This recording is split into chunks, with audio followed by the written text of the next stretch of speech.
From Flummox Southern Progress. Yeah, it's taken a while to get to this. A very queer, indie, Tennessee progressive stoner metal band who built some local groundswell in the 2010s for a distinctly eclectic and theatrical stylism that had a lot of quirky firepower, but brought its novel, wild genre swerve seemingly at the expense of some structure. Think Mike Patton, Devin Townsend, or Mr. Bungle fronted by a trans woman, and for their early run, a limited budget that unfortunately carried over to dicey production where the heavy bass lines could only take them so far. But this seemed to be focusing on refining, sharper, self-contained songs with more consistent production, splitting the fans who preferred the more expanded theatrical pieces, and yeah, you know what, I get that. But with the production bringing this southern, swampy royal, where many questionable mixing choices have been ironed out, letting the extreme tremolo shredding complement the oily textures and grinding bass-heavy darkness, even as the melodic hooks are sharpened with more defined transitions and sequencing, carried by Alison Blake Dellinger's fearsomely wild and venomous delivery, this easily feels like Flummox's most accessible and polished product to date. From the tumbling pianos and horns on What We're In For, to the careening bounce of the title track, to the anti-police nightmare fuel of Long Pork. It's just some southern barbecue, y'all. From the progressive slow burn to the stage of Nesting Doll, to that gleaming melodic switch up on the midsection of Executive Dysfunction, to always something going down in Siren Shock with the strongest hooks here. This is helped by a rock-solid thematic focus,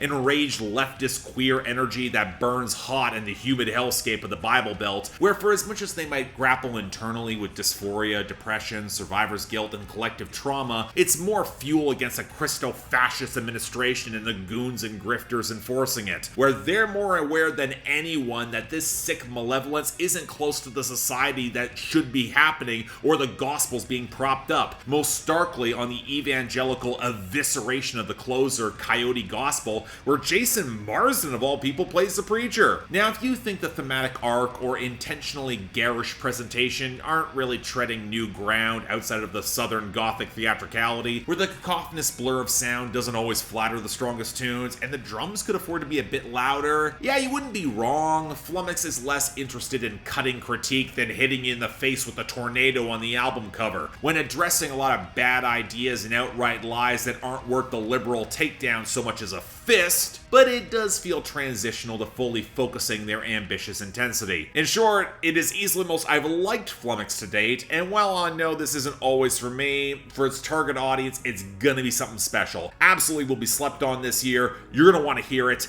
Make some progress.